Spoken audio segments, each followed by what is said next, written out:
Skip. What's up, YouTube? It's your boy David. Shout out to my boy Skep Attack. Man, this boy is the GOAT when it comes to editing these videos and putting these stats on there. That boy cold with it. I'm telling you, that boy Skep. Go follow Skep Attack. Before you follow him, you gotta follow me.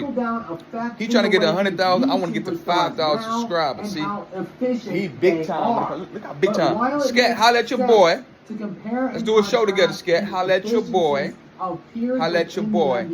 Who played in concurrent eras. Check out this video. Remains outright. Scat.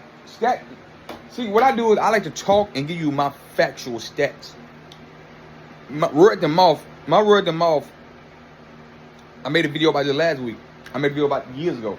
I'm gonna keep making videos because we keep getting new subscribers about it. One guy said, man, another LeBron James video? Go tell that to ESPN in First Take. Go tell that to First Thing First. Why are you telling to people that got $1 billion eyeballs, $millions poured into their show, and you talking about independent YouTube talking about LeBron a lot?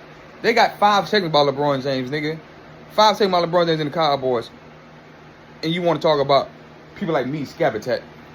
Another LeBron, shut your stupid ass up and go watch my Democratic Donald Trump versus Charlemagne video. Check it out and hit the subscribe button and stop hate. Anyway, Scab making a video that I made. Like I said, he got the stats and put the numbers up and do this, man. Boy, cold with it. Cold white boy. You see, I'm just black from the hood. Telling you, a nigga from the hood, telling you what I seen. I can break down the videos and react to the Skep stuff.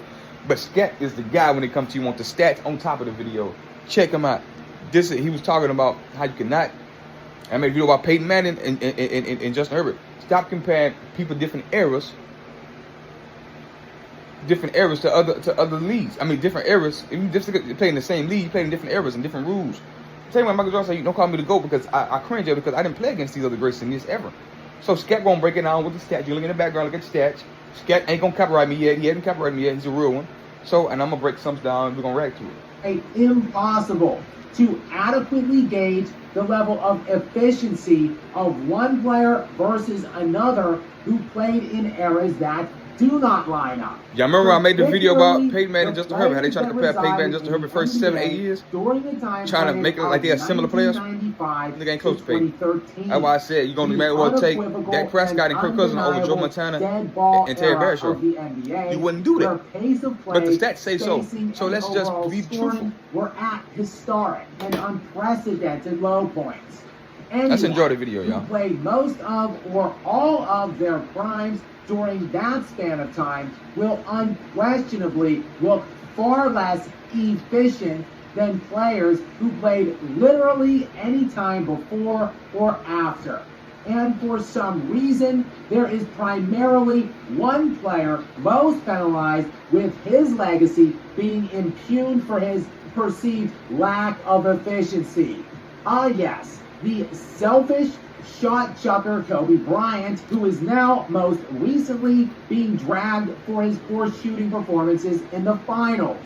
But what if I were to tell you that Dirk Nowitzki, who is routinely celebrated as having one of the great playoff runs and finals performances ever in 2011, shot just 41% in the 6-game final series against the Miami Heat?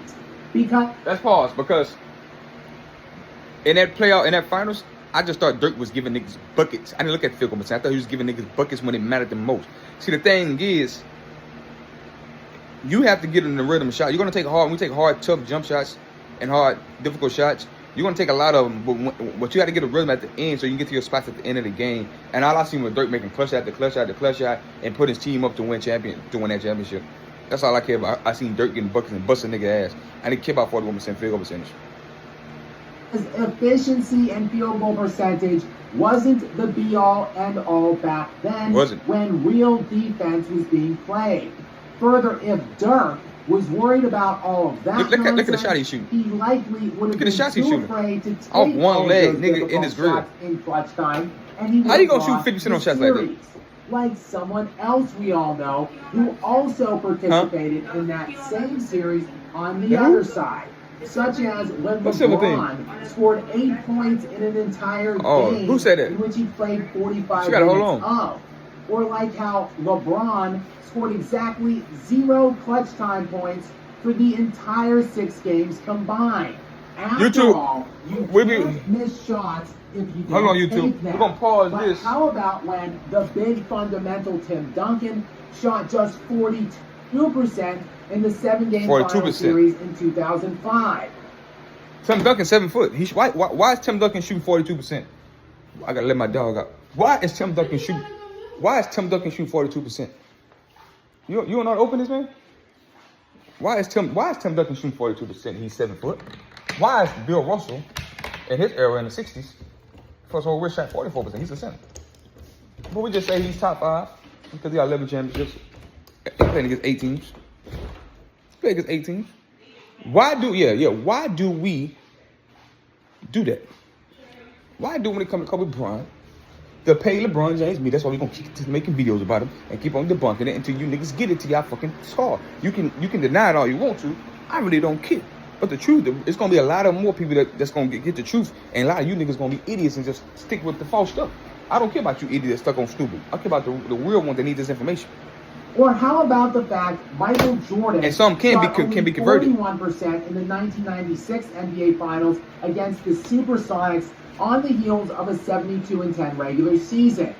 Oh, That's crazy. Michael Jordan broke the record. It broke the record for the most games ever won in the NBA with 72 wins before Golden State broke it, right? But Michael shot 41% from the field in the NBA Finals. Because like Scat was saying, in the 95 to 2013, the efficiency, the dead ball era, it was bad. What changed? Dance final series in 1998 against the Utah Jazz. Yep, Check this also only 42% for his airness in that one. And that magical game 6 That 45 piece that Michael arguably the greatest push out Bill Russell game ever played, with all things considered. In fact, What did he shot, Scat? Yeah, just 15 of 35 from the 15 of field. 35. But see, nobody cares.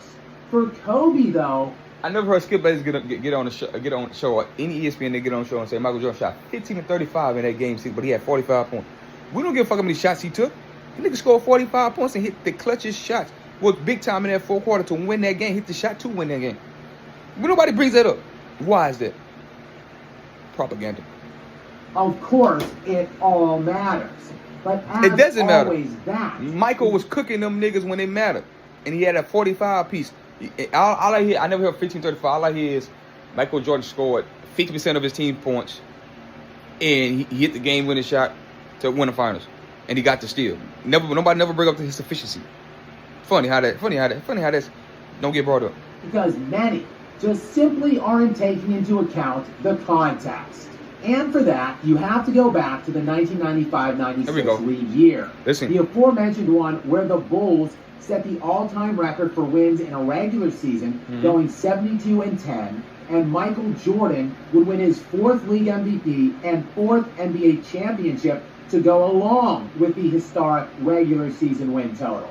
But something else very prominent happened that season, as for the first time since 1956, league-wide scoring averages dipped below 100 points for a full NBA season. The first time in nearly 40 years to that point. 40 years. And the only time in post-merger modern NBA history, beginning in 1976. From that year and running all the way to 1990, averages held right around the 110 point per game 110 threshold. points. Until, that is, the early 90s, and that sharp drop-off in scoring would only ratchet up for the next decade of the 2000s, when scoring would hit historical low points, peaking in the 2003-2004 season, when league-wide scoring bottomed out at just 93.4 points per game. And as a response, that's a 20 the points league difference. decided they needed to start litigating out defense in an attempt to elevate scoring back up. And in 2004, hand checking was removed. Yep, they did remove it. Check this out. In 90 from he said 37 years, right? They were scoring 110 points in the first 37 years of the NBA, and then in the mid 90s, 95, 96, it went down to 90. In 2003, it peaked at 93 points a night. almost a 20 points difference. When we want to compare different niggas in different eras to different, man, y'all gotta cut it out. Y'all dumb. Anybody that does that, any analyst that get on that is disingenuous, is stupid, and believe that the audience is stupid. Not y'all, cause y'all perfect. Y'all know just as much as me. But y'all, that's why I made a video about the media been faking and fooling everybody and been disingenuous by these stats and analytics and advanced metrics and PER. It's just disingenuous and dishonest and propagandized and stupidity. It's stupid. I'm gonna stop saying good words. They think the audience is stupid, and they've been disingenuous. Still, though, the players that were already in the league during the early to mid 2000s had already been instilled with the mindsets to defend and defend aggressively despite what the rules changes around them at the time were. So while scoring would see an immediate and drastic uptick from 93 points to 97 in just one season. This went up about 4 points when they took hand check away. LeBron James played his first season with hand checking, averaged 20 points, 41%. 10 years that would from the field, 41% from the field. 2004 to 2013. Hey, Melo should have got the Rookie of the Year, but they gave it to LeBron. That year, then the next year, hand checking, LeBron went up to 27 points a night. And every year that has followed since, over the last now 12 years, pace, spacing, and overall scoring have been exploding. Until here we are, sitting at 114 points per game for the last 3 seasons now, which is the most since 1967. Smack dab in an era that has spanned over a decade now, where scoring efficiency and stats just continue to rise. Look at the eruption in 60-point games currently. From the 1970 season and running all the way until 2013, there were only 22 total 60-plus point games. That's 22 in 43 years. And in the 11-year span, running from 2014 until today, there have now been 37. Amazing. And the same is true about all stats across the board. You can even go further back for this triple-double stat. From 1950 to 2014, that would be 64 years. There were 27 seasons where a player recorded 10 or more. Boy Cole with the stats and Cole with the footage, man. I'm telling you, boy Cole. He's got the boy Cole with it. Got to bust some props. Just 27 total seasons with a player recording a minimum of. He should have 1 million subscribers. I should have 100,000 subscribers right now. I'm telling you right now. The work he put into these videos, he should have 1 million subscribers. I should have 100K. The work I didn't put in. Let's come and subscribe. Let's get the truth out there. We got people we got independent people in the media that's giving y'all what y'all want. With no money behind it. Let's put money in, but let's donate. Let's donate. Other time, otherwise, in the window of 1995 to 2013. Instagram is look at just LeBron James. Instagram for the first 9 years is in my page. Go there and if you want to donate, you can donate to my Zelle. Shout out, subscribe to this boy. Let's get these videos out there. We need money to combat what they're doing. Scat, get with your boy. We're gonna make a documentary. Get with your boy. Get with your boy. Let's make a show. Get with your boy. Scat, me, you. He still failed to break 50. People like Dreamer Pro out there. No Dreamer Pro out there. In the last Fat boy from used to be on the panel. James is shooting 53% from the field. A 5% increase. Why is this a 5% increase the last 13 years of his career? 48%. To 40, 53. Look at Jordan. Oh, y'all gonna get shot. Michael Jordan, look shot at this shit. A needy 52% from the field in the 80s. The first 9 years of his career, running from 1984 to 1993. But in the final 6 seasons of his career, from 1995 to 2003, Jordan's shooting percentages dipped 6 percentage points to just 46% over that span of time. 46%. That's Kobe Bryant field goal percentage.